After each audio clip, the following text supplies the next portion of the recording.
בוקר אור.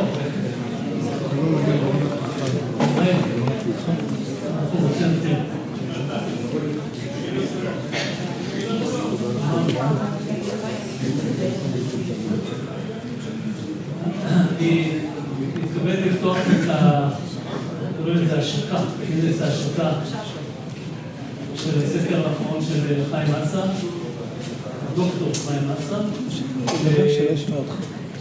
שמתעסק בטרור מנקודת מבט פילוסופית, ספר שנכתב יחד עם פרופסור יוסף אגסי, ואנחנו נדון פה היום.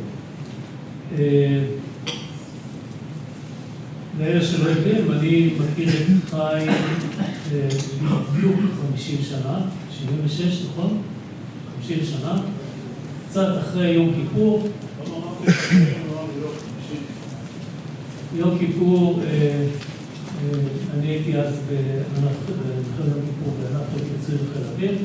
אחרי המלחמה הוחלטתי להגדיל בצורה ניכרת את הענף. יצא לי לגייס כמה אנשים, אחד מהם זה אדון חיים אסא, ומאז 50 שנה של מוזיקה. ומאז 50 שנה אנחנו קשורים איכשהו. הספר, אני רוצה להגיד כמה מילים על הספר, ולפתוח בזה, יש לנו אחריי שורה מרשימה של אנשים שידברו עליו, ואני רוצה לפתוח בכמה הגיגים, נקרא לזה, על הספר. הספר מתעסק בטרור, טרור כמו המילה, כמו המובן של המילה במילון, כן? זה הטלת אימה. מי שעושה טרור לא חושב שבזה הוא ינצח, לא יודע מה זה ינצח, אבל ינצח את הצד השני, אבל יוכל להטיל עליו אימה ככה, שהצד השני יהיה יותר פתוח, כל מיני דברים שזה שמטיל את הטרור רוצה. בן לאדן לא חשב שאם הוא יפיל את התאומים ועוד אחד היה בפנטגון, ואחד שלושה מטוסים כאלה, אז נשיא ארצות הברית יודע שהוא נכנע יותר אל אמריקה, אבל שזה יטיל מספיק פחד על האמריקאים בשביל להשיג כל מיני מטרות אחרות של קאידה רצו.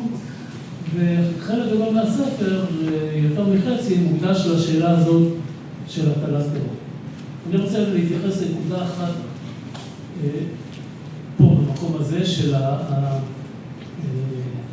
יש טענה בספר שמרבית ההישגים של האנושות, החל מהישגים כמו פיתוח טכנולוגיות ומדע ודברים כאלה, ועוד קודם לכן בכלל פיתוח אצל היומנואידים למיניהם, פיתוח השפה, כן, מרבית ההישגים וההמצאות והזה פותחו בשביל להתמודד עם האיום שמטיל אימה על בני אדם, אנחנו היום קוראים לו טרור. זה נפתח שם. עכשיו זה נשמע בסדר, רק ששאלתי את עצמי, שאלתי את עצמי, מה זה יקרא פותח בעקבות מה? ישבו בני אדם, עשו דיון, החליטו, כן, כמו שאנחנו עושים היום, שבשביל שיהיה להם יותר קל לשרוד, אז כדאי שירידו לדבר אחד עם השני. ברור שזה לא היה ככה, אבל היה להם שפה, כן, אז איך הם עשו את הדיון הזה. זה נכון שהשפה תרמה, הביאה ליכולות טובות יותר, הרבה יותר טובות של החברה האנושית, לתקשר אחד עם השני, ובעקבות זה להתמודד עם כל מיני איומים שהטבע זימן להם. אבל זה לא ככה באופן נאיבי, אתה חושב, פיתחו משהו בשביל, כי היה איום ורצו להתמודד. זה לא ככה, כן, זה הולך בדרך האבולוציה. עכשיו, למה זה חשוב לי לעמוד על הניואנס הזה? א', זה ספר שהוא גם בפילוסופיה. ניואנסים בפילוסופיה זה לא ניואנסים, זה דברים שהחיים מתפתחים לכל מיני כיוונים. וב', מכיוון שזה מאפשר להבין עוד כמה דברים שקשורים גם דווקא לטרור. האבולוציה זה עניין, באבולוציה אין מישהו שמכוון, כיוון אותה, למה התפתח ככה ולא אחרת? כי אלה ששרדו היו יותר מתאימים לסביבה באותו הזמן שזה קרה, אז הם נשארו יותר, ואלה לאט לאט נכחדו. אין שם איזה יד מכוונת במובן שמישהו מחליט, גם בכל זאת אפשריות, עושה את הדבר הכי טוב, אלא אלה שנשארים, הם מתאימים יותר לסביבה לפחות עד עכשיו. אחר ייפול פה איזה מטאוריט עם איזה, לא יודע מה, חיידקים מסוג מסוים, יכול להיות שישארו רק חלק בינינו שאפילו היום אנחנו לא יודעים מי מתאים ומי לא מתאים. לזה יש השפעה לא רק, כן, האבולוציה היא גורמת לכך שהמינים שנשארו, כולל המין האנושי, הם, יש להם תכונות כאלה ולא אחרות. כל מיני תכונות. וזה יש השפעה לא רק על עניין הטרור, אלא יש לו השפעה כמעט על כל מה שאנחנו עושים, חושבים, פוגעים, מדברים, על הכל.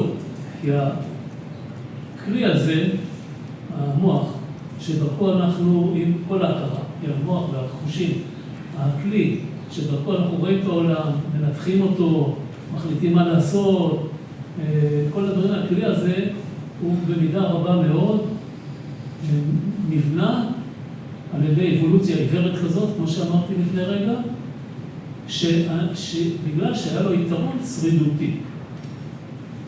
יתרון שרידותי, וכשמבינים את זה, אפשר להרחיב חלק מהדברים שכתובים בספר בכיוונים משמעותיים אחרים, לא רק העניין הזה של הטרור, הוא בחר לעשות, או הם בחרו, צריך להגיד, אגסי, זיכרונו לברכה, היה מורה שלי בפילוסופיה, הם בחרו לעסוק דווקא בהיבט הזה של האימה, אבל יש עוד היבטים אחרים. אם מבינים את העניין הזה, מבינים הרבה דברים אחרים.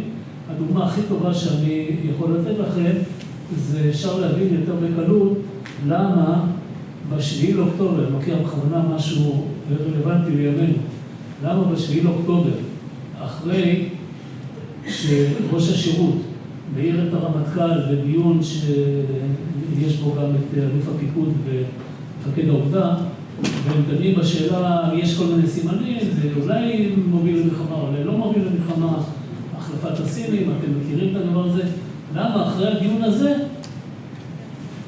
לא מעלים כוננות? באוגדה נדבר, לא בצה"ל, גיוס מילואים מלא, לא הדברים האלה, סתם מעלת כוננות באוגדה. בואו ניפגש בעוד כמה שעות, נדון שוב לסיכום הדיון, כי זה הכל, כל הסימנים האלה אנחנו מבינים אותם בבקשה, למה לא מעלים כוננות? אתה רוצה להבין איך זה קשור לביולוגיה ואבולוציה?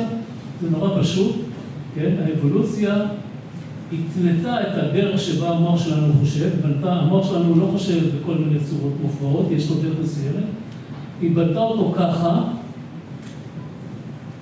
שזה יעזור לשרידותו, ולעזור לשרידותו זה אומר, בנתה אותו ככה שהוא סומך על מה שהיה עד היום, ולא על כל מיני דברים שהוא עוד לא ראה.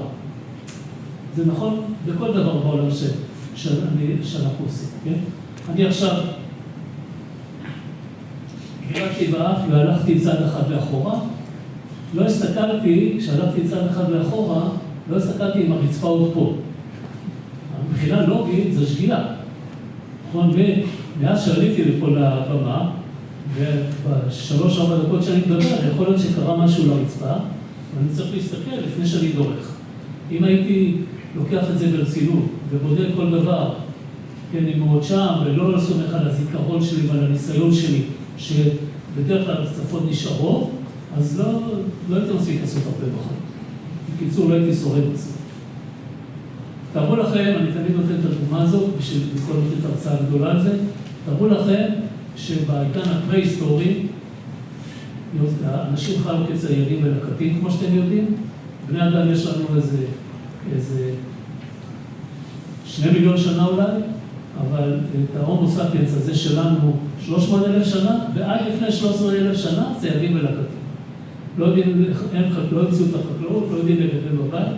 תראו לכם שהבן אדם הפרה-היסטורי, משפחה כזאת גדולה יוצאת, מספר אנשים בערך כמו שיש כאן, מובלת על ידי איזה הזכר הכי חזק, ופוגשת, בשביל לחפש אוכל, יוצאת מהמערה, פוגשת חיה שעד היום לא ראו בפינה שלהם בים. אריה.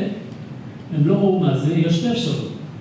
או שזה חיה מסוכנת, אז מהר צריך לברוח חזרה למערה. או שזה אולי מסוג הצבעים והאיילות, זה חיה שאפשר לצוץ הכוונה בידיים מקסימום עם סכינים, כן, זה האדם הפרה-היסטורי, ולאכול אותה. עד שהם חוככים בדעתם אם זה מהסוג הזה או מהסוג הזה, אריה עושה מה שהאריות עושים, קופץ על הקבוצה, טורף אחד. כולם, כל השאר, הולכים למערה, מטפסים על העץ או מה שיש להם. יוצאים אחרי יום-יומיים עוד פעם רעבים. רואים עוד פעם אריה. לא אותו אריה, אריה אחר. מה הם עושים? אז התשובה הטבעית תהיה בורחים. עכשיו יש שם אחד, הוא פרופסור. הוא למד גם פיזיקה, גם פילוסופיה, פרופסור. הוא אומר להם, מה אתם בורחים? מדוגמה אחת אי אפשר להשיג כלל. דוגמה אחת זה לא מה שזה הכלל. מה אתם בורחים? מה קרה לגנים של הפרופסור? לא שרדו. כי אותו אריה אחד. אלה שברחו לא אחר כך. האבולוציה פיתחה בנו נטייה לסמוך על הניסיון יותר מכל דבר אחר שאנחנו מכירים בעולם. אתה רוצה, לא יודע מה, עוזרת בית, שאלה ראשונה תשאל איפה עבדת ומה הניסיון שלה. כל דבר. לזה נוספת אבולוציה חברתית. היא לא קשורה לאבולוציה הביולוגית הזאת, אלא תראו לכם שאני צריך לקדם קצינים בצבא, או במודיעין נגיד, ניקח את הדוגמה של המודיעין. את מי אני מקדם? אני מקדם את אלה שבוויכוחים קודמים, אם זה ככה או ככה, צדקו. כן, אנחנו את הפקודה בגרסה הראשונה שלה, של החמאס, שהם הפיצו ביננו לבין הזמן, לעשות את מה שעשו בסוף ב7 באוקטובר, פעם ראשונה שמנו עליה יד ב-2014, 10 שנים קודם כן. אז הפקודה היא הייתה עם חודרים לא מעל הקרקע, אלא מתחת במנהרות. את זה צה"ל במערכת הביטחון לקחה מאוד ברצינות, וחסמה פחות או יותר את המנהרות האלה עם בניית הקרקע. אז הם הסבו את הפקודה למעבר מעל הקרקע, פקודה מאוד מפורטת, שאותה היא הייתה בידינו איזה 2 לפני הבחירות. ומפעם לפעם היו כל מיני אירועים כאלה, למשל החלפת הסינים הזאת שאני העירה את הקבוצה הזאת, הייתה שנה קודם. יש איזו רשימה של סימנים מעידים, שאם הם מתקיימים, אז הם תנאים הכרחיים לביצוע מלחמה. שנה קודם היה ויכוח אדיר, אז החמאס באמת התכוון לבצע את מזימתו הבלתי התגלית הזאת ולכבוש את עזה, מה יהיה את עוטף עזה? מה יהיה אחרי זה? מה? לא נשטח ונשמיד את עזה, כמו שאתם יודעים מה היה אחרי זה. היה ויכוחים, והיו כאלה שחשבו שזה מלחמה. עכשיו, תראו לכם שזה ככה נמשך 10 שנים. וכל פעם יש כאלה שחשבו שהפעם זה מלחמה. כמו הסיפורי התצפיתניות שנפוצו בזה וכך הלאה. וזה לא היה מלחמה.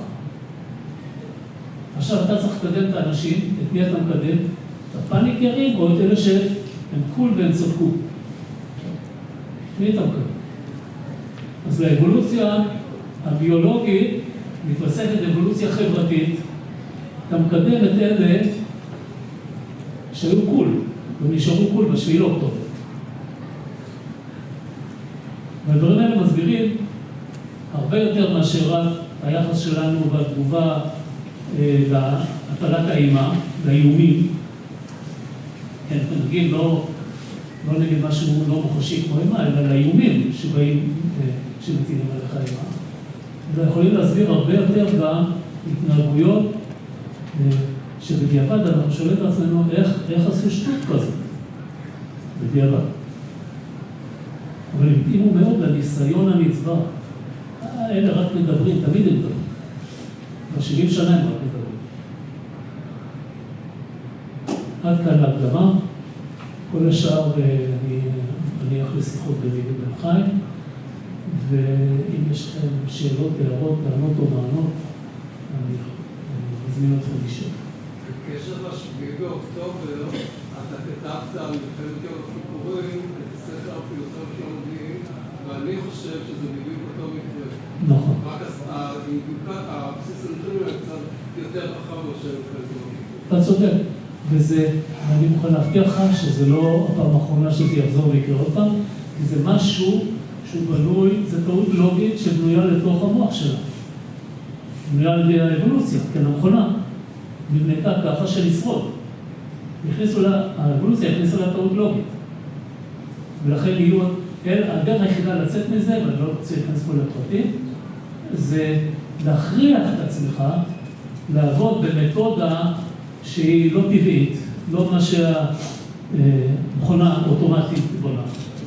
כמו שבמקצועות מסוימים, כמו פיזיקה וזה, שם המערכת מכריחה אותך לעבוד במתודה.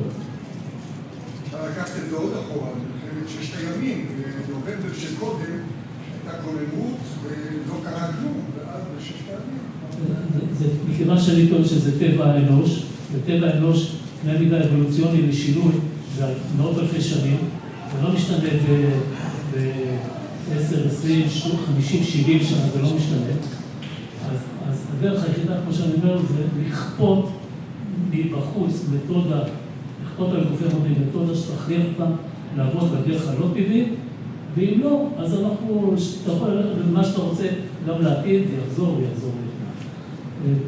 תודה רבה, והבא אחריי זה אלוף במילואים גרשון הכהן. גרשון, בבקשה.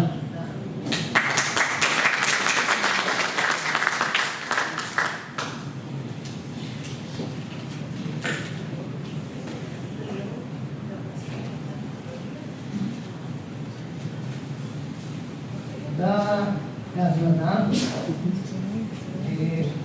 בהחלט היה הרבה יותר מעניין להמשיך עם הכיוון שהיה דיבר כאן האלוף פרופסור איציק בן ישראל, ב7 באוקטובר ועוד דברים קריטיים שהם חידה גדולה.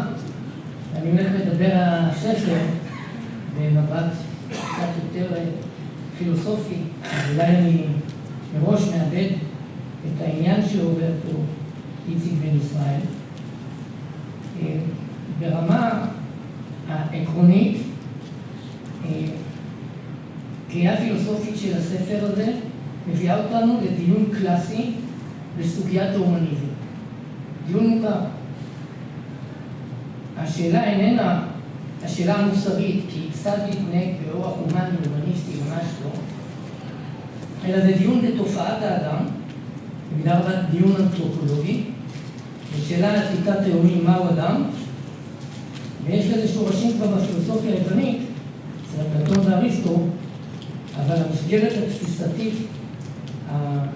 היותר מסודרת של הדיון הממוקד הזה הוצג בפילוסופיה המודרנית, החל מתורת קאנט, לא ניכנס לזה, במקומה של התבונה האנושית ובשורת הנאורות, שיש בה בסיס של יסוד תבוני אוניברסלי, כפי שראה קאנט לגבי תבונת האדם, ובהמשך, כפי שגם הקדישו לזה תשומת לב בספר, זה קרל מרקס, בביקורת על מצבו המנוכר של אדם במהפכה התעשייתית, כשהביקורת של מרקס היא ביקורת שנובעת מתפיסה קטגורית על מהות האדם, לא אמפירית.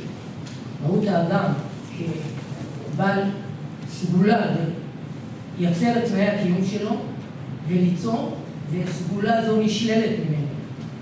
בהמשך, המובילים העיקריים בדיון הזה זה ניטשה ומישל פוקו, כולם עסוקים באופן ממוקד בשאלת האדם, קטע של 3 משפטים, ניטשה וכה אמר זרטוסטרה, רבי הדאגה שואלים כיום איך לקיים את האדם, ואולם זרטוסטרה יחיד ולשלום הוא בשואלו איך להתגבר על האדם. זאת אומרת, הכיוונים לגבי השאלה מהו אדם, יש בהם גם כיוונים מאוד ניהליסטיים כמעט, כמו של מישל פוקו, חסרי בשורה של משהו ממשי ותקווה באדם, אבל הדיון הזה של חיים מסה ויוסף אגסי הביאו התבוננות בתופעת הטרור, מתוך מבט שיטתי בשאלה מהו אדם וכיצד הוא קשור לאותה תופעת טרור, כשהיא מתפתחת, כשהיא, זאת אומרת, מה שמתפתח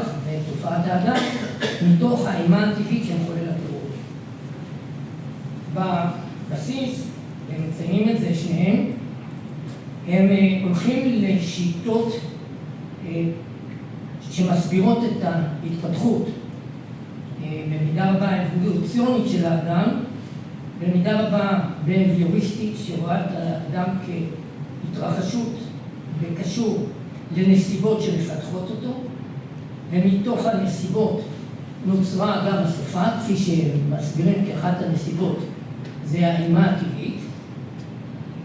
ודווקא פה אני חושב שבהתפצלות של המסילות, בין המסילה הזו, שרוב תופעת האדם היא לא מולדת, אלא נרכשת סביבתית לתוך ההתנסות, יש מסילה אחרת.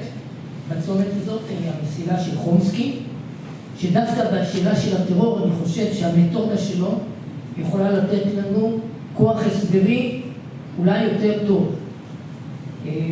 מה זה אומר הכוח ההסברי?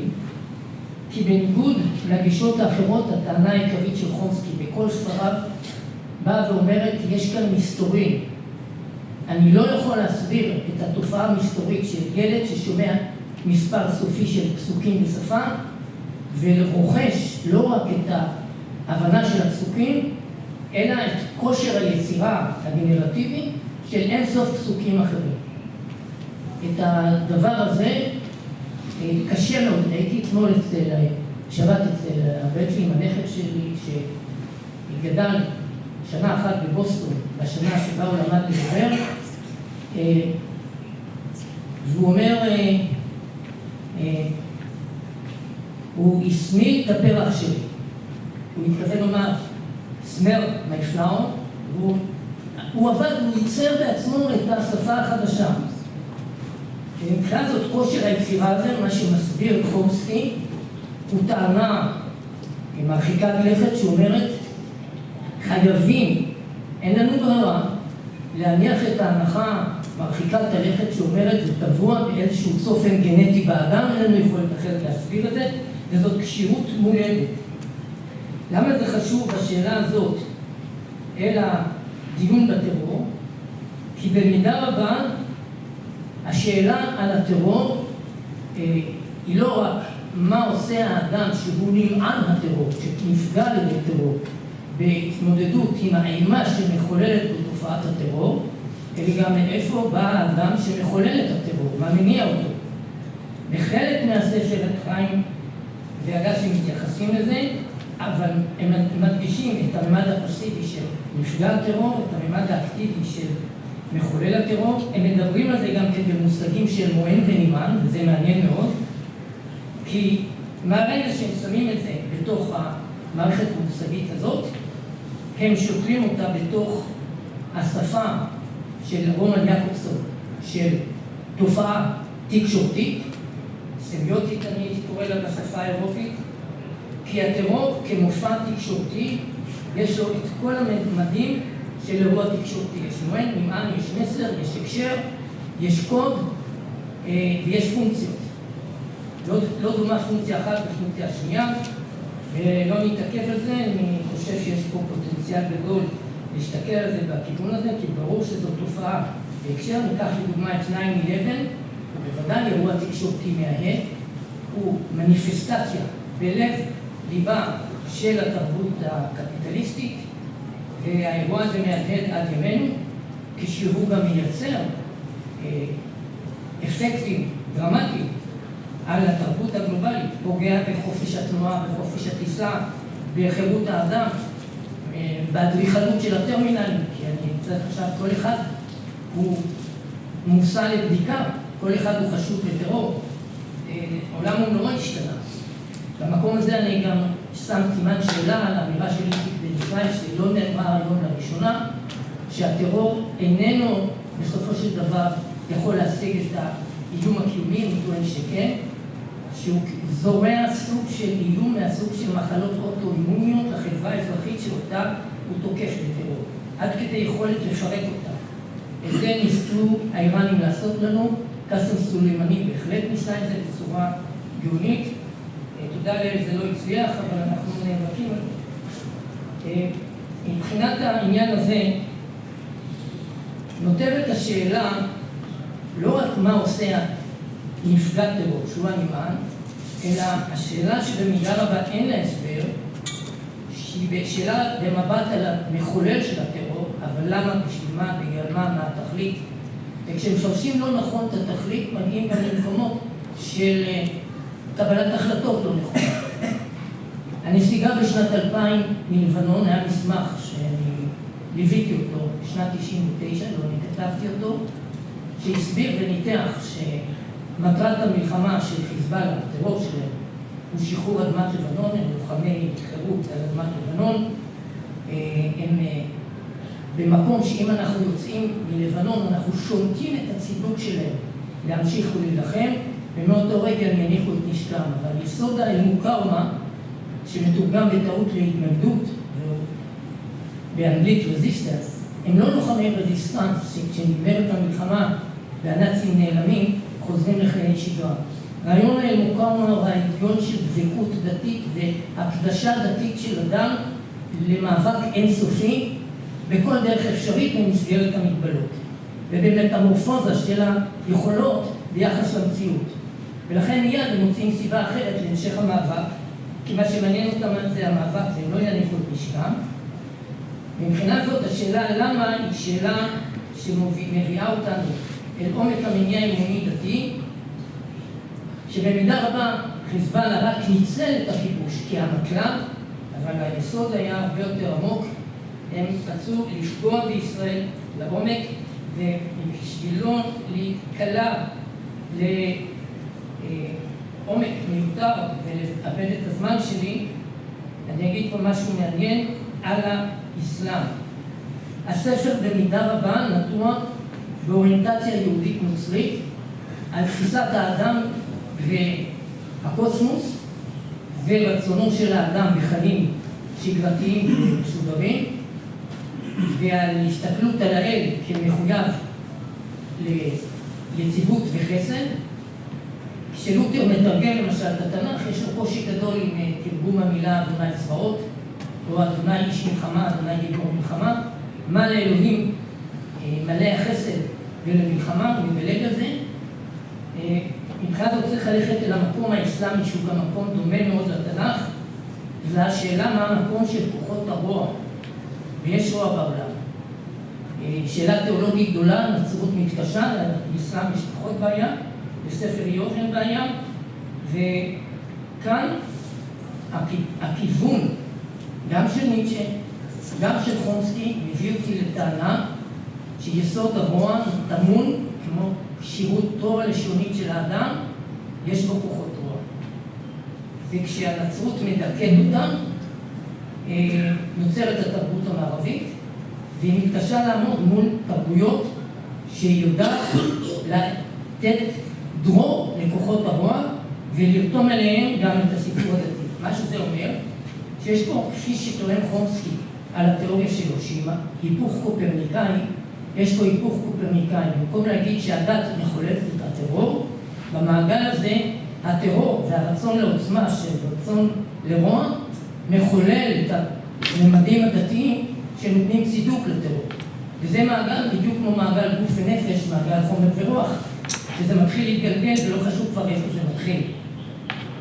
ומבחינת זאת, יש פה יסוד גדול לשאלה כיצד אנחנו מתמודדים עם הכוחות האלה, בהנחה שיש פה משהו תרבותי, רדיקלי, כדאי להסתכל על עבדאללה עזאם, שהוא המורשת בן לאדן, שמוביל את המוג'הדים באפגניסטן, שהוא יוצר שם לקידוד של אנשים, לא על בסיס לאומי, לא על בסיס אתני, על בסיס של נאמנות לג'יהאד, אחד מאינדונזיה, אחד מתוניסיה, והוא מחולל במידה רבה שינוי באסלאם בהיבט הזה, וזה מה שמסביר את ההישרדות של חמאס, והחות'ים של חיזבאללה, של איראן, כולם במורשת רב קרבלה, מוכנים למות לא רק בשביל תכלית להשיג אותה, אלא בעצם קדושת השהידיות מול קדושת המטרה.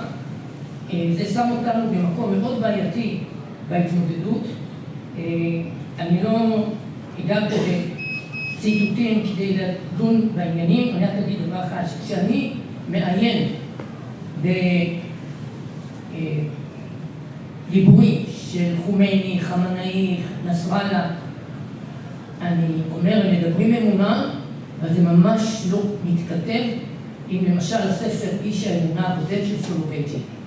כי סולובייצ'יק מדבר אמונה במושגים נוצריים תיאולוגיים, זאת אומרת, אני אתרגם אמונה לאנגלית במושגי סולובייצ'יק זה faith or belief, אני אתרגם אמונה במושגי עבדאללה עזאם או שייח' אל-קרדאווי, זה במושגים של trust. מעניין שעל הדולר כתוב in God we trust, לא in God we believe. לכן יש פה עולם גדול שצריך ללמוד אותו. מבחינת זאת תולת הספר, התרומה שלו, שהוא מציב את תופעת הטרור כתופעה מרכזית בהוויית האדם, שבמידה רבה אומרת, רצית להביא את האדם, תסתכל על הטרור ומה זה מחולל, ואני מוסיף, תסתכל על מי שמחולל את הטרור, ומאיפה זה מגיע, ולכן התרומה של הספר מביאה אותנו להבנה שהסוגיה ראויה ללימוד מקיף. זה הזמנה למסע חקירה ארוך שכאן קוראים לו להתחיל. ואני שמח להזמין את דוקטור יגאל ורדי. שאלות, אם יש שאלות, כן. אני חושב שלגבי התפיסה של חומסקי, לפחות אצלו יש אקספשן. לדוגמה היה חוקר מהארמון דניאל אברט, שהגיע לאמזונס, פגש שם איזשהו שבט, שהדקדוק לא היה שם, היה רק הווה לדוגמה, לא היה עתיד ולא היה עבר. כלומר, יכול להיות שגם יש כאן לא רק גנרי מולד, אלא גם משהו חברתי. יכול, בוודאי. אבל יש שזה רק התפיסה... לא, אני מקבל את זה. זאת אומרת, כשמדברים על הממד ההתפתחותי אבולוציוני, זה בהחלט תופעה. האדם ממש מתפתח בצורה הזאת, ואי אפשר להתעלם מהממדים האלה. כל מה שדיבר איציק בן ישראל, ומה שכתוב בספר בוודאי, ממד קריטי. מה שאני אומר שזה לכשעצמו לפעמים לא מספיק, כנראה שיש עוד משהו, והעוד משהו הזה הוא היסטורי. וגם על המסתוריות מותר להתייחס. תודה.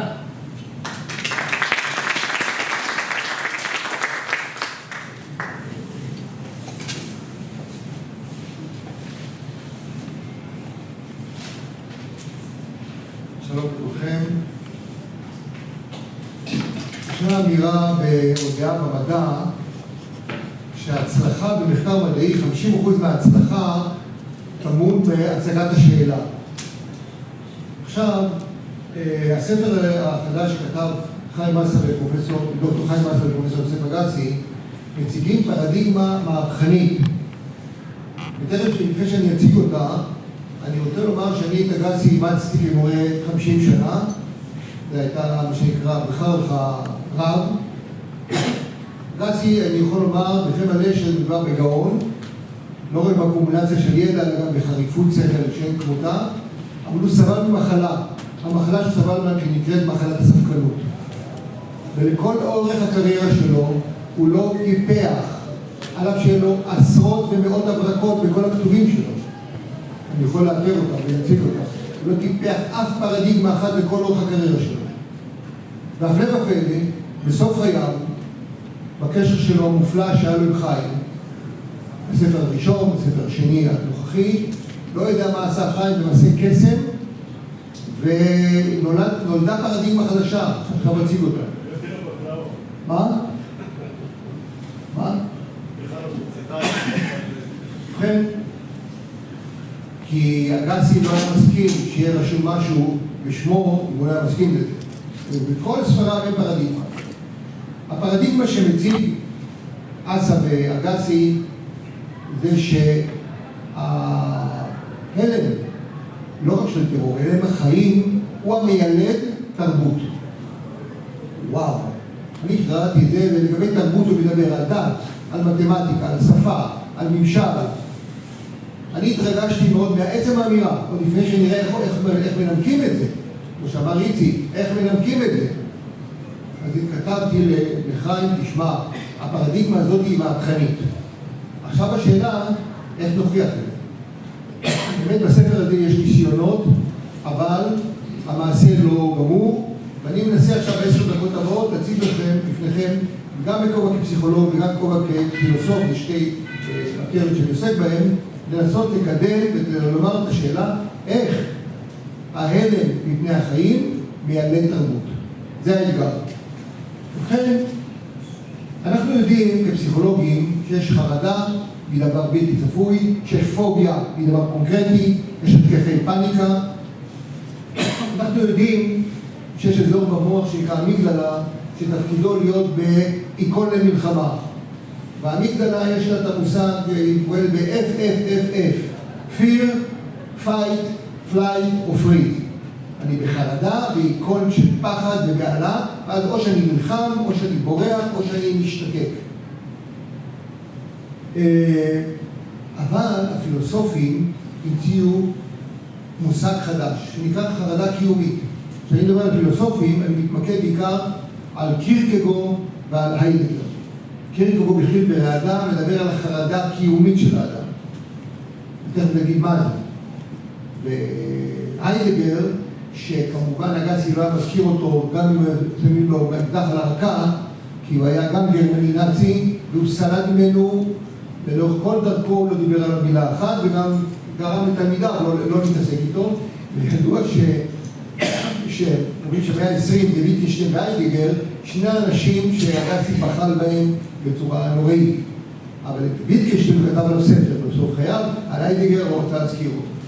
היידגר מדבר על האנגסט, על החרדה הקיומית. הוא אומר שהידיעה שלנו את המוות זה האופק שלאורו אנחנו מכוונים את החיים שלנו וקובעים את סדר העדיפויות. עכשיו, אחרי קירקגור והיידגר, יש מושג של הפסיכולוג אוטו רנק, Fear of Death and Fear of Life. אם אנחנו בפחד מהמוות, אנחנו בפחד מהחיים ואנחנו משותקים. ולכן אנחנו נדרשים לפעולה שנקראת הכחשה. בלי הכחשה, אנחנו לא יכולים לחיות. אנחנו משותקים מפני האי-ודאות של המחר. על כך כתב הסוציולוג ארנסט בקר, The Denial of Death, פרס פוליצר, וכל הספר עוסק בשאלה של ההכחשה. עכשיו, אני רוצה לבדוק את הפצצה. ממה בנויה או ממה נובעת החרדה הקיומית? החרדה הקיומית נובעת מדבר אחד שנקרא זמן.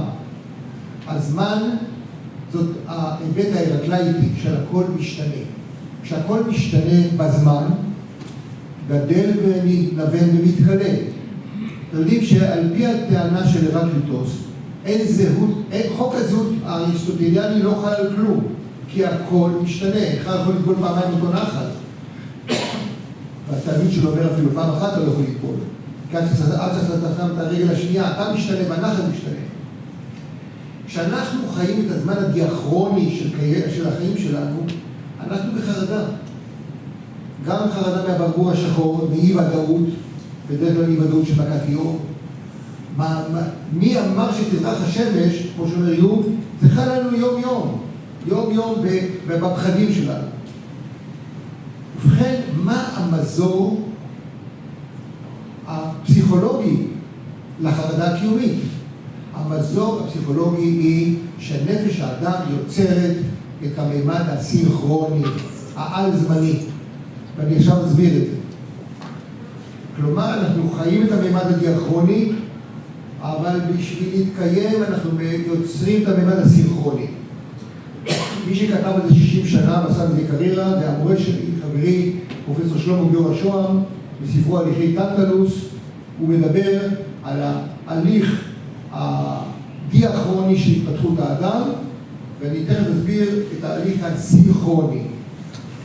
עכשיו, תרשו לי 2 דקות אינטרמצו פילוסופי. לאחר מכן נעבור לאינטרמצו פסיכולוגי, כי זה קשור לשאלה איך בעלה יוצר תרבות. אתם זוכרים את הפרדיגמה. איך בעלה יוצר תרבות, לא בפרט אלא כקבוצה. תרבות זה, תשכחו, שפה, מתמטיקה, ממשל ודת. זה מה שהם כותבים בספר. ומזה התפעמתי. מבחינה אונתולוגית, הפרסוקרטים עשו את המהפכה הגדולה ביותר. ברגע שהם זיהו שיש עולם תופעות, נגלה לעין, משתנה תדיר, אבל יש עולם סמוי מן העין, זאת הממשות הסמויה, שנקראת או סטרוקטורה או חוק טבע. והזכר פה כמה פעמים חומסקי, שלושת הסטרוקטורליסטים שמדברים על עולם, על מבנה העומק, הקבוע, הבלתי משתנה, הסינכרוני, זה קלוד לוי שטראוס האנתרופולוג, זה נועם חומסקי וז'אן פיאז'ה. שלושתם, אחד באנתרופולוגיה, אחד בבלשנות ואחד בפסיכולוגיה של התפתחות הילד, מנסים למצוא את הסטרוקטורות הקבועות מאחורי עולם ההשתנות. כשמדברים פה על חומסקי, אנחנו מדברים פה על שפה אוניברסלית, אגב אף אחד לא גילה אותה, היא היפותטית, אבל זו שפה אוניברסלית קבועה שהיא הגנרטור, לכן נקראת גנרית, שמיילדת את השפה הקונקרטית המדוברת. כך לגבי חומסקי וכך לגבי פיאז'ה, אני לא ארחיב, אלא אני מסיים שהסטרוקטורליזם מחפש את הסינכרוני מתחת לפלקטר של הדיאכרוני. והטענה היא שהסינכרוני, שהוא החוק הטבע, הוא מיילד, הוא משפיע על עולם התופעות. הנגלה לעין. ובכן, זה באשר למבנה השטח, מבנה העומק שגילו הפרסוקרטים, דבר גלגולים לעולם הסטרוקטורליסטי במאה ה-20 למחקר. מן ההיבט הפסיכולוגי, בא שלמה שוהם, שלמה גיורא שוהם. אגב, אני יכול לספר, קראו לו שלמה שוהם, קוראים לו שלמה שוהם. נולדו לו עכשיו 97 שנה, והוא קרא לעצמו גיורא בעקבות מות בנו ביום כיפור, והוא אימץ את שמו גיורא. ולכן קוראים לו גיורא, זה שלמה גיורא שוהם.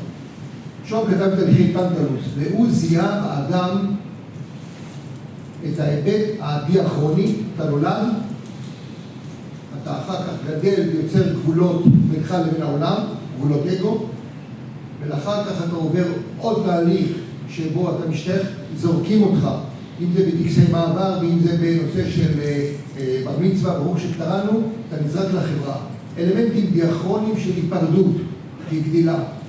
הוא אומר שוהם, נפש האדם יוצרת מגמה סינכרונית, על זמנית. אחד, הוא מראה שכשאנחנו בגיל ההתבגרות רוצים להשתייך לצופים, רוצים להשתייך לקבוצה, יש לי נכדה שאני לוקח אותה כל יום שלישי מחר לצופים, והיא מאבדת את הזהות שלה, נראה שהיא בתוך הקבוצה. זה קורה גם לנו, כן? עכשיו, משתייכים לכת, למפלגה, לקבוצה מסוימת, אנחנו מאבדים את הזהות למען האחדות הסינכרונית של הקבוצה. זה דוגמה אחת ששוהם מביא. דוגמה שנייה, זה יצירת סינכרונית על ידי שבירת גבולות האגו. אנחנו במסגרת הקוגניציה, יש אני כסובייקט ואובייקט חיצוני. אז הוא מביא את האלמנט של אהבה, הוא מביא שפרויד דיבר על אהבה כפסיכוזה, ברגע שיש אהבה, אתה מומס, ואתה, אני והבת זוג או הבן זוג, אתה ביחידה אחת. ויש את הרמה הסינכרונית העמוקה, שבאמצעות תפילה, מדיטציה או התאבדות, אתה מאיים את הקיום שלך. כלומר, אתה לא קיים. התאבדות זה טוטלי, אבל במצב של תפילה או מדיטציה עמוקה, אתה מתאיים ונהיה סינכרוני, על זמני. זאת התיאוריה על רגל אחד של שוהם, היא חשובה מאוד, כי הוא גם המיר אותה לרמה חברתית. עכשיו אנחנו חוזרים ליצירה של אסא ואגסי. הם משתמשים במילה שיכוך. שיכוך ההלם מייצר תרבות. אמרנו ששיכוך ההלם זה על ידי הכחשה. ההכחשה זה על ידי יצירת על זמניות. עכשיו אני רוצה להראות בכמה דוגמאות. כשאדם יוצר, הנאנדרטלי, את הנשמה, הנשמה היא נצחית. כשאדם יוצר את בלבול הנשמות, זה נצחי. כלומר, לפני שהדת מתמסדת, יש לנו ריטואלים דתיים שקדמו לדת הממוסדת, בסך הכל מטרת הדת, שזה בוויכוחים, אני מציר עכשיו בזמן הזה, מטרת הדת היא ליצור את העל-זמניות באדם, שמתגלמת בנפש, בעולם הבא. לאחר מכן, כשהדת מתמסדת, המצוות והחוקים מהווים את ההיבט הסינכרוני שמתאפיין במילה אחת, גבול. מצב הרקלאיטי של הכל זורם, לא רק שאין זהות, אין גם גבול. ולכן, מי שנמצא במצב הרקלאיטי הוא נון קונפורמיסט, הוא ניהיליסטי מבחינה פסיכולוגית, הוא לא מקבל שום מסגרת ושום חוק. מצב סינכרוני מיילד את הגבול. בואו נראה את הנושא של השפה. כשאני מראה לכם 10 סוגים של כוסות, ואני מבקש מכם תגדירו לי, או תאפיינו לי איתם. אתה אומר עגול עם קרטון, אני מראה לך שיש עגול מזכוכית. אתה אומר עגול מזכוכית מקרטון, אני מראה לך שיש כוס מרובע. יש וריאציות רבות לכוס. הקטגוריה השפתית, כוס, היא הקבוע הסינכרוני של כל השונות. אז חזרנו לסינכרוניות. וכך, במעט הזמן, המתמטיקה מבוססת על הגבול שנקרא מספר. אתם יודעים, גם ראסל וגם גלויה בתורת הקבוצות הראו שהמספר כבדי, כאטומוס, לא קיים. קיימת הקבוצה, קיימת הסדר, אבל בכל אופן, הקוונט הוא המספר. כלומר, אנחנו חוזרים ורואים שהדת, ברמה של הנפש המצחית, השפה ברמה של קטגוריות, קבועות, שהן מהוות את הקבוע מאחורי השונות והווריאציה. המתמטיקה שמייצגת את הקבוע, המספרי והגבול, וכן הלאה וכן הלאה, כאן יוצרת התרבות. והתרבות, למעשה, על אף ההשתנות שלה, היא הסינכרוניות. וכשאנחנו חיים בסינכרוניות, יש הרגעה של חרדת הקיום. יש לי 2 דקות, בבקשה חברים, שאלות אם יש. אוקיי, אם אין שאלות אני יכול לומר לחיים, שלדעתי יש פה בספר הזה, לא סיימתם אותו, יוסף אגסי נפטר, אתם יודעים, היינו ביום האחרון לפני מותו, עוד ניסה לגשת למקלדת ולהגיד עוד איזה משפט ולומר, ולא יכול אפילו להזיז את היד. הייתי אצלו 4 שעות לפני מותו, ועל מה שוחחנו? אפרופו סינכרוניות, על מאבק במטאפיזיקות כתולדות האידאות. 4 שעות לפני מותו, על זה שוחחנו, והבטחתי לו שנכתוב על זה מאמר, והבטחתי ליציק שאני אתן לו מתנה, את ספרי החדש, הפילוסופיה האינטגרטיבית, יש פרק על מאבק במטאפיזיקות, שזה רעיון של אגסי על תולדות האידאות. אמרתי לכם, הוא נמנע לבנות פרדיגמות. אני חושב, חיים, שעשית פה מעשה קסם בחברות ביניכם, ובשני הספרים שכתבתם, וממש כל הכבוד ותודה.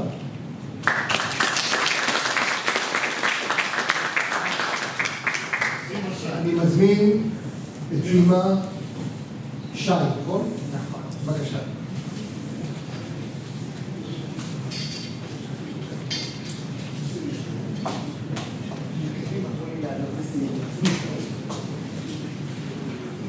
אולי בטלפון כי שמתי שעות ולראות, כאילו שיגידו נתן לי כבר הזמן, כאילו לא לדבר על זה. מה? מה יש לי? מעולה, לא ידעתי. זה יצלצל, אז לא נתפעל. אני רוצה, חשבתי הרבה מה להגיד, וגם שאלתי את חיים משהו, אז על מה אתה רוצה שאני אדבר? הוא אמר על מה שאת רוצה. אז אני מדבר על מה שאני רוצה. ואני חושבת שאומרים לי את המילה טרור, בתור אחת שהרבה שנים עוסקת במזרח התיכון, שהוא די מלא בטרור, וכמובן באיראן, בעשורים האחרונים, אני שאלתי את עצמי מה האסוציאציה הראשונה שעולה בדעתי כשאומרים לי טרור.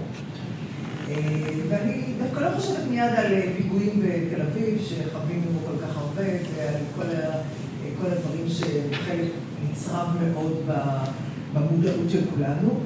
אני חושבת גם על זה, במה האמת, אבל כשאני מנסה להביא את זה לעולמות של מה שקורה בשנים האחרונות בישראל, מה שקורה עכשיו, באמצע המלחמה או סיום המלחמה שאנחנו נמצאים, כל ההיוודאות הזאת, כן, מוזכר פה, 7 באוקטובר, אגב, איציק אמרת דבר מאוד נכון לגבי ההיוודאות, אני חושבת המון על 7 באוקטובר, כי אני בתוך אחת מכל חיי במודיעין, איך פספסתי את זה.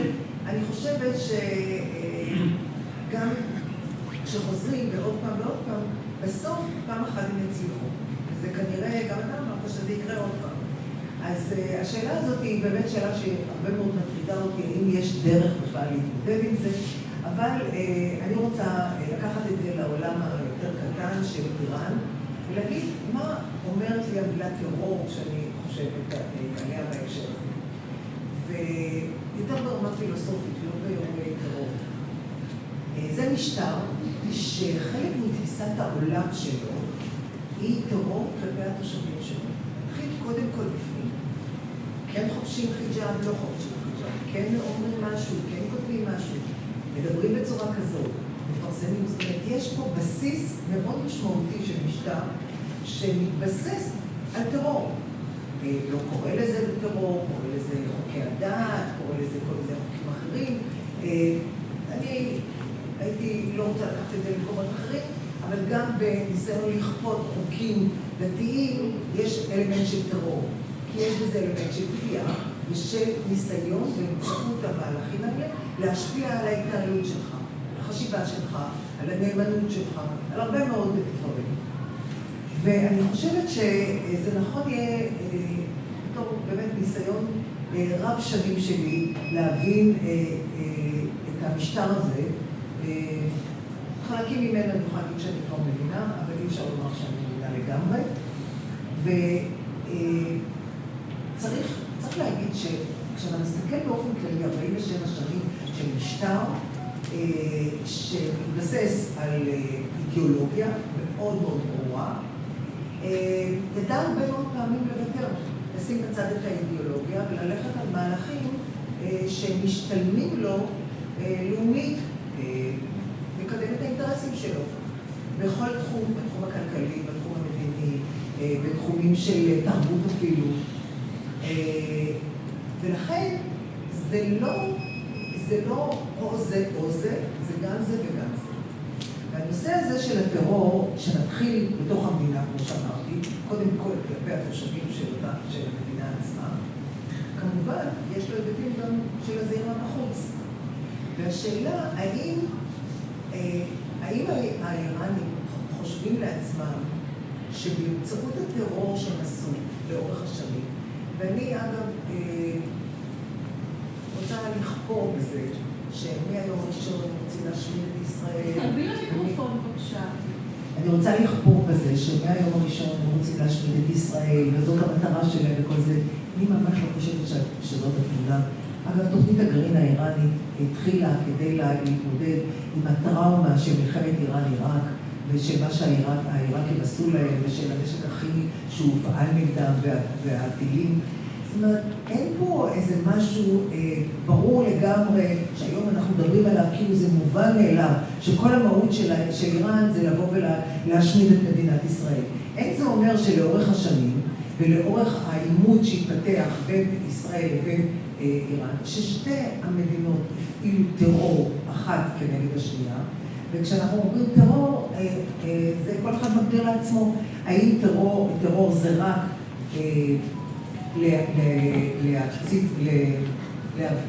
להפעיל טרור נגד השגרירות שלנו בארגנטינה, או נגד המרכז היהודי באמיה, או שטרור זה גם לחסל ראש ארגון שפועל נגדך. האם זה גם טרור? האם לחסל מדען ברחובות טהרן, שמישהו עשה את זה, זה גם טרור? ולכן נדמה לי שכשאנחנו מדברים על המושג טרור ועל איך הוא משפיע על החיים שלנו, גם בתחום הכלכלי, גם בתחום של ארגונים שמפעילים, בינינו, הטרור, כשאתה רוצה להשפיע על ההתנהלות של הצד השני, אתה גם יכול להשפיע באמצעות חוקים מסוימים שאתה מפעיל בתוך ההתנהלות שלך, והצד השני מבין, כל העובדים מבינים שמעשים א', ב' וג' שהם לא מקובלים, אבל לא יוצאי באופן ברור לחלוטין, יש להם מחיר.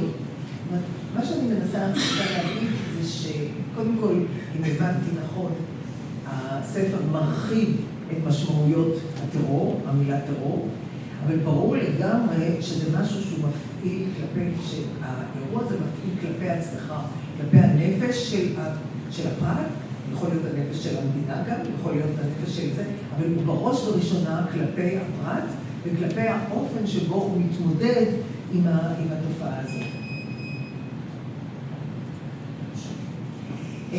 אני רוצה לנצל את ההזדמנות ולהגיד, כיוון שאני חושבת שאנחנו נמצאים בימים מאוד מבלבלים, להגיד כמה מילים על איפה אנחנו עומדים היום, כמעט מתקרבים שנתיים, ושלושת רבעי, מתקרבים ל3 שנים מאז 7 באוקטובר. מבחינת התחושה שאני חושבת שיש לציבור הישראלי, בעקבות הטרור של 7 באוקטובר. והאירוע הזה, בעיניי, הוא אולי הדוגמה החזקה ביותר, שאירוע בדיד, רחב ככל שיהיה, ועם נפגעים רבים ככל שיהיה, ולא אירוע אחד ספציפי, אלא שעות של אירועים כאלה, מייצר טראומה. ומייצר טראומה, אני חושבת טראומה לאומית, אני חושבת שאין כמעט מישהו, בין שהוא במעגל קרוב לאנשים שנפגעו, בין שהוא במעגל הרבה יותר רחוק, שלא נמצא בסוג של טראומה, ומשיחות אין ספור שיש לי רבים מאוד במעגלים שונים, אני שומעת את זה עוד ועוד ועוד, כולל מחקרים שאנחנו כבר שומעים היום, שמתחילים להתפרסם בתחום הזה. והשאלה, מה הטראומה הזאת עושה בסופו של דבר לאנשים הבודדים ולמדינה כמדינה. ואני יכולה להגיד שכשאני מסתכלת, אותי מסקרן יותר האנשים, כי המדינה פועלת, והמדינה, כלומר הממשלה, לא פועלת, אלא הממשלה שלה, על פי הרבה מאוד פרמטרים שהם לא רק הטרור. לכן אני דווקא מעדיפה ללכת לפרט ולהתמודדות שלו עם האירועים האלה. ואני שואלת את עצמי, האם מה שאנחנו רואים בשנתיים האחרונות, של הרבה מאוד צעירים, לפחות אני יכולה את מה שאני רואה, שלא מעט משפחות צעירות שעוזבות את הארץ, האם זאת הדרך שלהם להתמודד עם האימה הזאת שהטרור יצר? אני חושבת שכן. האם העובדה שאנשים, אחד השיקולים של האנשים, אני בכוונה מביאה את זה לקצוות, בדברים מאוד משמעותיים, שאנשים מחליטים לעקור את עצמם ואת ילדיהם. אני מכירה משפחות של החברים של הילדים שלי, שילדים צעירים פשוט אמרו, אנחנו לא עומדים באירוע הזה. ועזבו לכל מיני מקומות, אני מקווה שיום אחד הם יחזרו, כי באמת אנשים נהדרים, ולא מסיבות כלכליות, אף אחד לא מסיבות כלכליות, להפך חלקם בתנאים כלכליים פחות טובים. אבל אין שום ספק שהאימה שנוצרה אצלם מהאירועים האלה הביאה אותם לעשות צעד מאוד מאוד קיצוני. מצד שני, אנחנו פתאום שומעים שאנשים כשהם הולכים היום לקנות דירה, הם שואלים בראש ובראשונה אם יש שם ממ"ד. מי אי פעם שאל את עצמו את השאלה הזאת כשהוא חיפש מקום מגורים? ובאיזשהו מקום אני אומרת לעצמי, חברה שנמצאת תחת טראומה של טרור מסוג מסוים, והביטויים שהטרור הזה יצר, ועד כמה הם כאלה שהם אולי בלתי הפיכים, שאני לא יודעת, שאלה, אנחנו יותר מדי קרובים לאירועים, אבל יש תחושה שחלקם אולי בלתי הפיכים, וכשאני מגיעה את זה בחזרה לנושא שדיברתי עליו קודם, אני רק רוצה להזכיר, 5 דקות, שחוזרת חזרה לנושא האיראני שקרוב ליבי היום, שהטרור הזה מופעל, אנחנו רואים אותו, מופעל, זה לא במקרה, דווקא על נשים. עכשיו, זה לא מקרה שאני אומרת את זה, אבל אני חושבת שגם אם גבר היה עומד לדבר פה, הוא גם היה צריך להגיד את זה, משום שאנחנו רואים את זה בצורה מאוד מאוד ברורה, גם בקולנוע האיראני, בסרטים שפורסמו, גם במה שאנחנו רואים בכפייה של החיג'אב, והאלימות שיצרה, והמחאות של 2022 בעקבות הריגתה של מישהי שקבוצת שיער יצאה, לא שהיא הייתה פתוחה לגמרי, בלי עליה איזשהו צעיר, אלא שקבוצת שיער יצאה ממנה. האלימות הזאת, הטרור הזה, להפעלה הוא הרבה מאוד על נשים, ואני שואלת את עצמי הרבה פעמים למה זה, האם הן נתפסות מראש כחלשות יותר, או אולי להפך. אולי יש איזשהו חשש מהן. והאם במקרה אנחנו רואים בהפגנות באיראן, לא בעיקר, אלא בחזית, אנחנו רואים נשים, כן? לגמרי רואים נשים, שבחיים הפרטיים שלהם הם הכי מקופחות והכי פחות יש להם זכויות, אבל כשזה מגיע להפגנות ברחוב, אנחנו רואים אותם בחזית, ולא במקרה, גם ב-2022 מסה המיני היא הדמות שהתחילה את האירועים האלה, ולא במקרה ב-2009, במחאות על הזיופים של הבחירות של אחמדינג'אד בפעם השנייה, הדמות היא, השם שלה, לא משנה, בחורה, סטודנטית, שנהרגה והפכה להיות הסמל של התנועה הירוקה והמחאה של התנועה הירוקה. זה לא במקרה, וההנגדה הזאת בין החוסר זכויות או הזכויות המוגבלות במרחב האישי, לעומת הפומביות במרחב הגדול, נסביר קצת את המתח הזה, ולכן לא במקרה מביאים על נשים טרור באיראן, ויש גם כל מיני אחרים שגם. תודה רבה.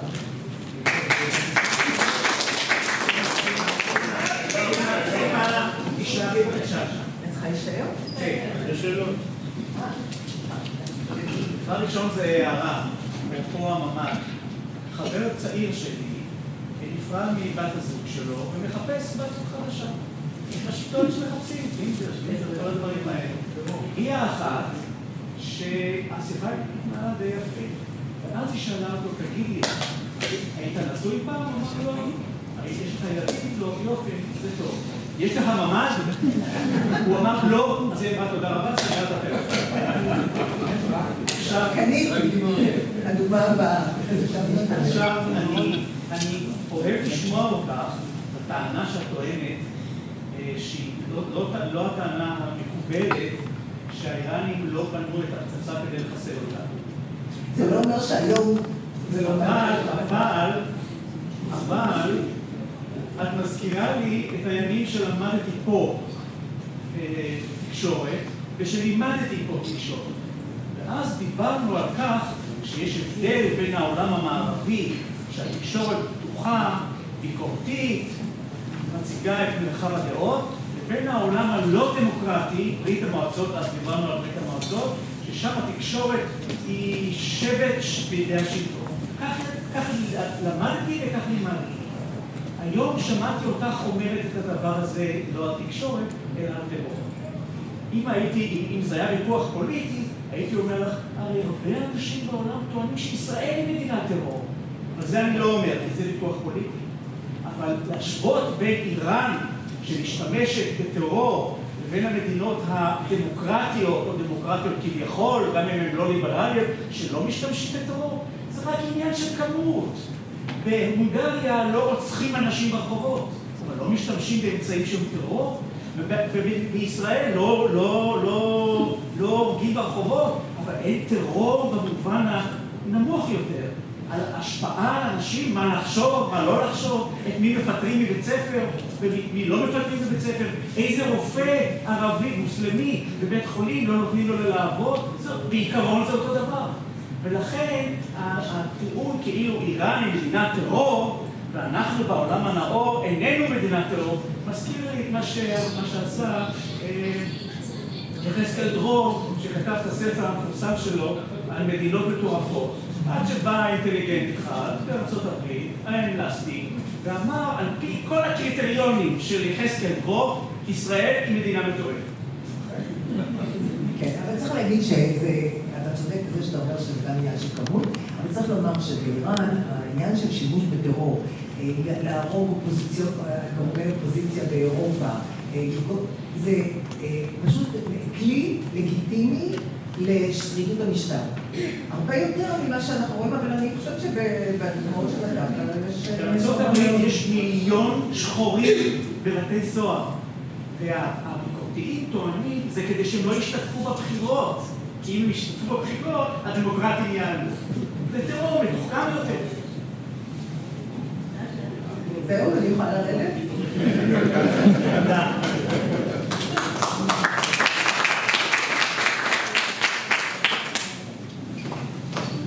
אני רק סיכום ואני אהיה קצר.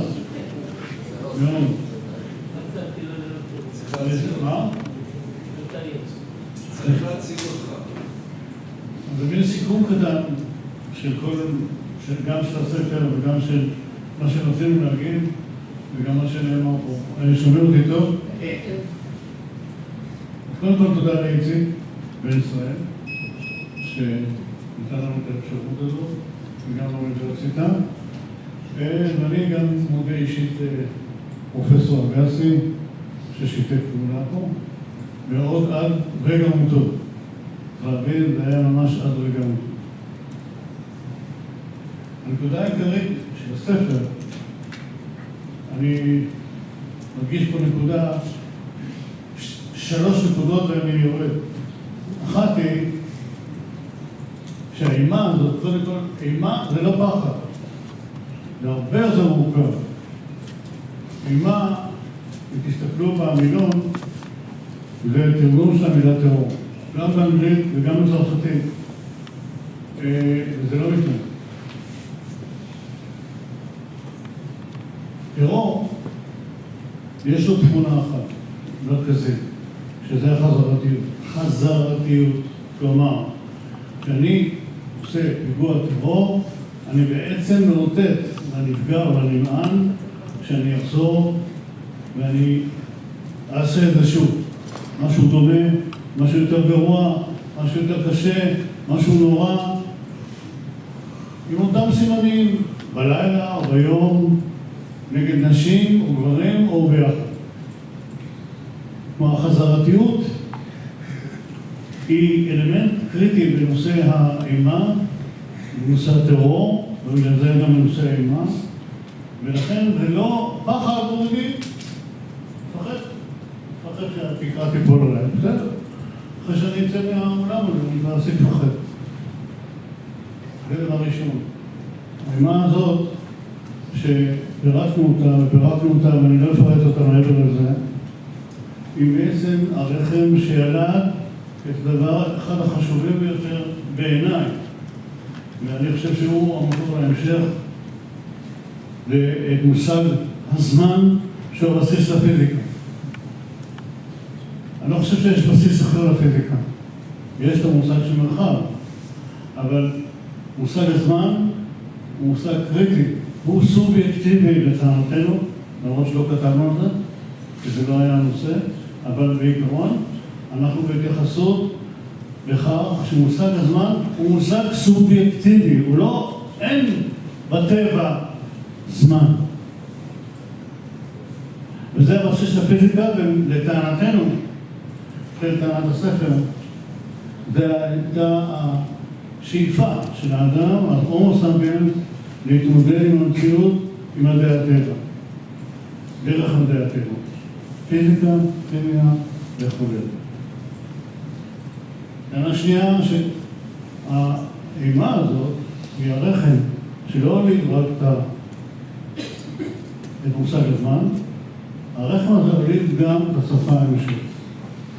ושפה האנושית זה הרבה מעבר לדיבור. היום יגאל בן-נון פרסם מאמר מעניין מאוד בארץ, בזמן ישראל, אותו דבר,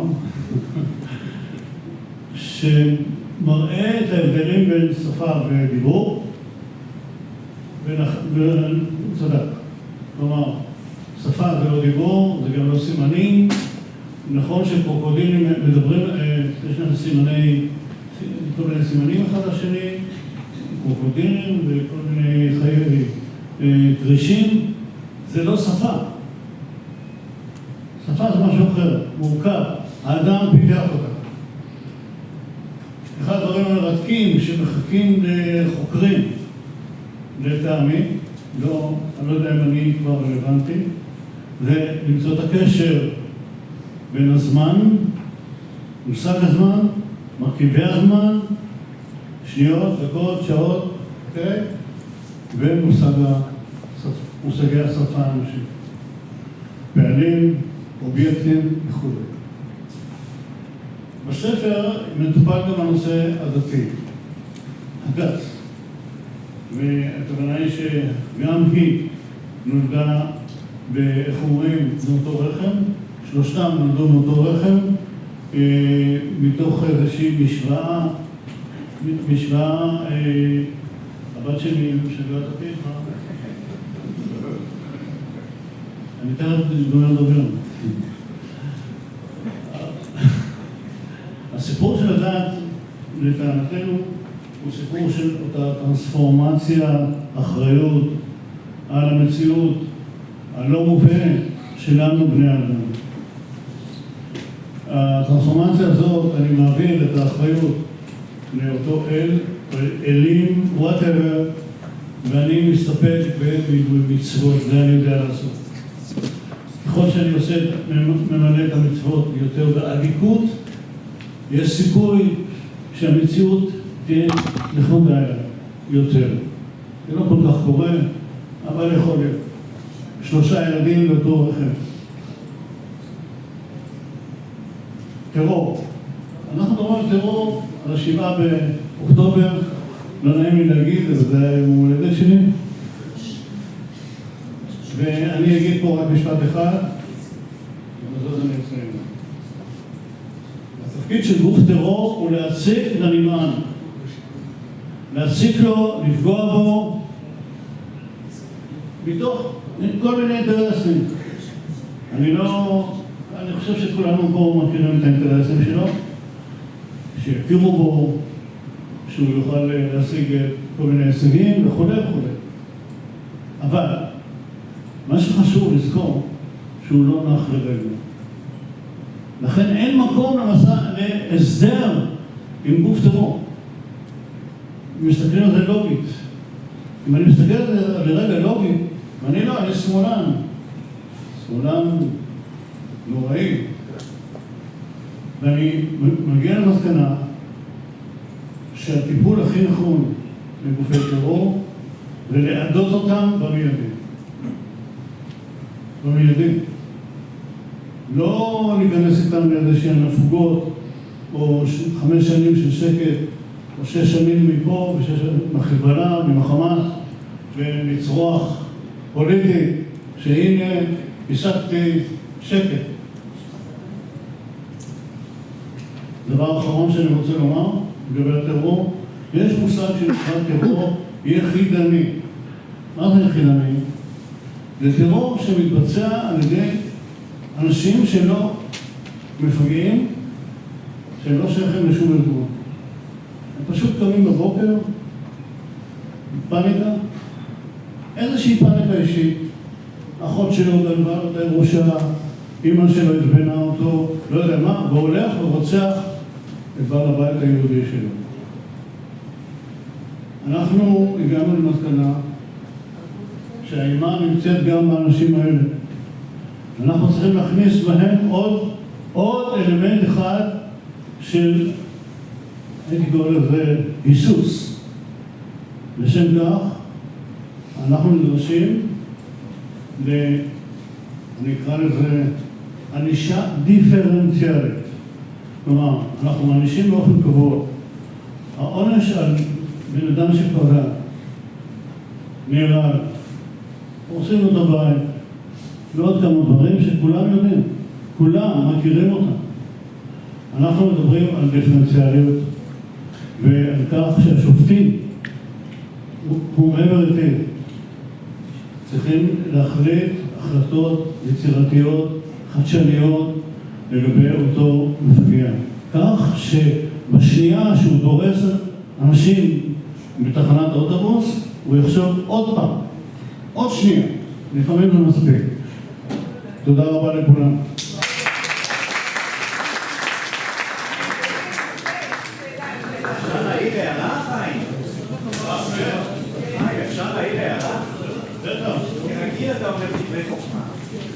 כרגיל אתה אומר דברי חוכמה. משפט אחד שאמרת ממש לא. מה? משפט אחד שאמרת, אני מדבר בכל רם כי הוא לא שומע. משפט אחד שאמרת הוא לא נכון. שהדרך לטפל בטרור הוא לאייד אותו, לנצל אותו. כך חשבו בארצות הברית, ובווייטנאם ונכשלו. כך חשבו הצרפתים, במזרח אסיה ונכשלו. כך חשבו הצרפתים באלג'יריה ונכשלו. וכך חשבו הבריטים במאו מאו בקניה, והצליחו לחסל את התנועה, הכניסו את המנהיגים שלה לבית סוהר, ויום אחד הייתה מהומה בבית הסוהר, ונהרגו אנשים, ואז הפרלמנט הבריטי אמר, צריך לצאת מקניה. אי אפשר לחסל טרור ולאיין אותו. תודה. לא נחזור לזה.